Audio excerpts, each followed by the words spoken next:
ਲੱਖ ਰੁਪਏ ਤੋਂ ਉੱਤੇ ਕੋਈ ਹੈ ਵੇ 36.5 ਲੱਖ ਰੁਪਏ ਇਹ ਮੌਲਵੀ ਸਾਹਿਬ ਨੇ ਮੁੱਲ ਲਾਇਆ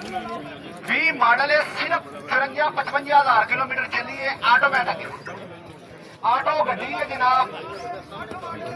ਆਟੋਮੈਟਿਕ ਗੱਡੀ ਹੈ ਜਨਾਬ 36.5 ਲੱਖ ਰੁਪਏ ਦਾ ਪੈਰਾ ਤੇ ਮੁੱਲ ਲੱਗ ਗਿਆ ਇਹ ਬੋਲੀ ਦੇ ਵਿੱਚ ਲਿਆਂਦੀ ਸੀ ਤਾਂ ਕਿ ਸਾਰੇ ਭਰਾ ਇਹਨੂੰ ਵੇਖ ਲੈਣ ਇਹਨੂੰ ਚੈੱਕ ਕਰ ਲੈਣ ਇਹਨੂੰ ਚੈੱਕ ਕਰਕੇ ਤੇ ਗੱਡੀ ਦਾ ਜਿਹੜਾ ਨਾ ਹਿਸਾਬ ਕਿਤਾਬ ਕਰਨ ਤੇ ਉਸ ਤੋਂ ਬਾਅਦ ਗੱਡੀ ਜਿਹੜੀ ਹੈ ਭਾਜੀ ਬੰਪਰ ਤੋਂ ਬੰਪਰ ਜੈਨੀਅਨ ਦੀ ਗਰੰਟੀ ਹੈ ਅਲਹਮਦੁਲਿਲਾ ਗੱਡੀ ਮੈਂ ਵੀ ਵੇਖੀ ਹੈ ਘੁੱਟ ਕੇ ਮਾਡਲ ਕੀ ਅਲੀ ਭਾਈ ਨੇ ਵੀ ਵੇਖੀ ਹੈ 20 ਮਾਡਲ ਹੈ 39.5 ਲੱਖ ਰੁਪਏ ਪਾਰਟੀ ਡਿਮਾਂਡ ਕਰਦੀ ਹੈ 36.5 ਲੱਖ ਰੁਪਏ ਦੀ ਮੇਰੇ ਕੋਲ ਆਫਰ ਹੈ 36.5 ਲੱਖ ਰੁਪਏ ਦਾ ਟੋਕਨ ਮੁਅੱਜ਼ਮ ਭਾਈ ਮੈਨੂੰ ਦੇ ਦਿਓ 36.5 ਲੱਖ ਰੁਪਏ ਮੇਰੇ ਕੋਲ ਆਫਰ ਹੈ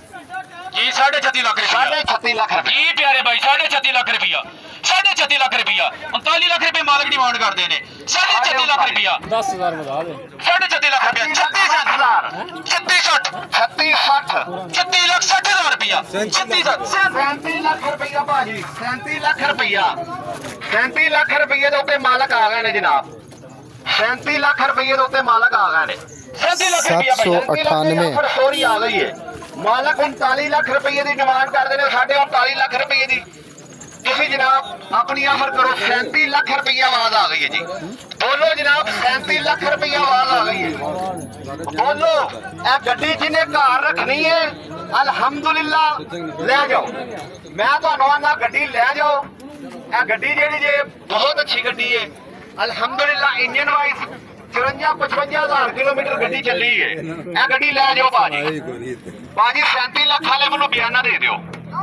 37 ਲੱਖ ਵਾਲੇ ਮੈਨੂੰ ਬਿਆਨਾ ਦੇ ਦਿਓ ਜੀ